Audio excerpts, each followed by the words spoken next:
Update lang po ito dun sa nag-viral video po na aso. Inere po siya noong September 3. Ang YouTube title po nito, mga bata sa viral video na nawalan ng alagang aso. Pumunta kay Idol. Nahalata ko, mukhang malamya yung aksyon ng ating kapulisan doon sa Laguna para makakuha talaga ng hustisya. Hindi lamang yung aso, kundi maging yung mga bata. Kasi ito pong suspect na si Priscilo Caraan, identified naman talaga at may mga witness. E nakakapagtaka, bakit hanggang ngayon wala pang case na i-file? Ang balita ko, nagdidili-dali raw yung mga investigador. Kung bakit nagdidili-dali, alamin natin. Baka money talks kasi ito pong si Priscilo Caraan, itong hinayupak na ito, nagpapautang daw 5-6 sa napakaraming tao doon sa lugar. Eh baka sinabi niya sa mga pulis, "Oy, Les po, wag mo nang bayaran yung utang mo sa akin. Kapalit yan, wag mo nang kasuhan." Yan po'y opinion ko lamang na pwedeng mangyari. Kasi nga naman, bakit yung mga pulis ay malamya? Ayaw sampa ng kaso sa kabila ng overwhelming yung mga ebidensya at meron pang video. Hindi ubra sa atin yan. Stephanie Segovia, yung ating reporter. Anong latest dyan ngayon? Sir, ito po tayo ngayon sa police station ng San Pedro Laguna. Kasalukuyan po, nagpa-file na po ng kaso. Ito pong si Mariel Orolfo po.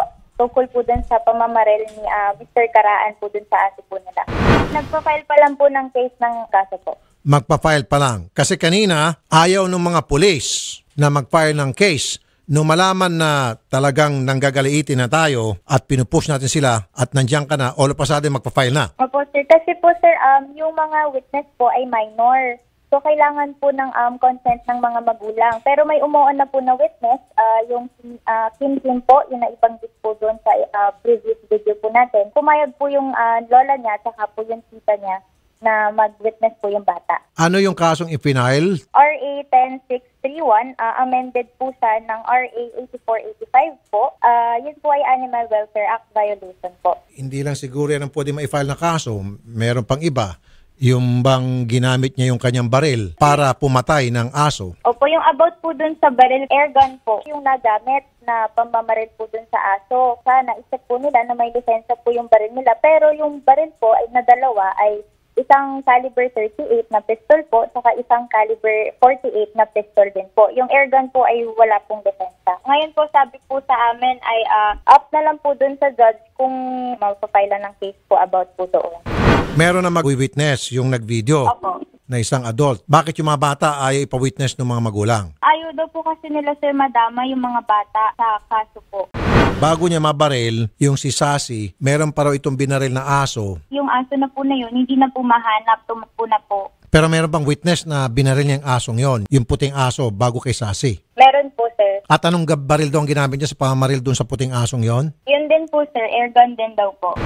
Nakaledi po kami ngayon papunta po dun sa bahay po mismo ng complainant po.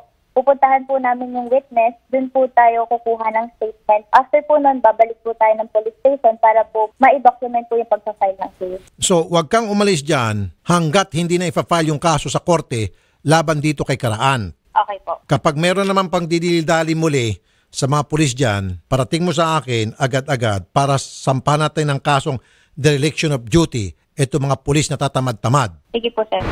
Colonel Eleazar Mata, Provincial Director ng Laguna. Colonel Mata, kaya po kami umakyat at gusto makipag-usap sa inyo sapagkat ito po yung kaso ng isang Priscilo Caraan dyan sa Laguna na namaril po ng aso at namatay. At yung mga pulis po dyan sa inyong lugar ayaw pong umaksyon. Natatakot po silang i-file yung kaso laban dito kay Caraan. Papuntahin po sa San Pedro na police station, kay Colonel Garduque, yung pinaka-chief of police, at kakausapin ko siya after nito conversation po natin. Opo, sir. Dapat bigyan ng hustisya yung may-ari ng aso. Yung sa amin lamang, sir, sana masiguro by today talagang may ipapile po yung kaso laban kay Caraan. Papuntahin na po. Nakuna na po ba sila ng mga statement? Ngayon pa lang, sir, kasi kung hindi po dumating yung reporter namin, ayaw pa sana umaksyon yung mga pulis doon sa San Pedro.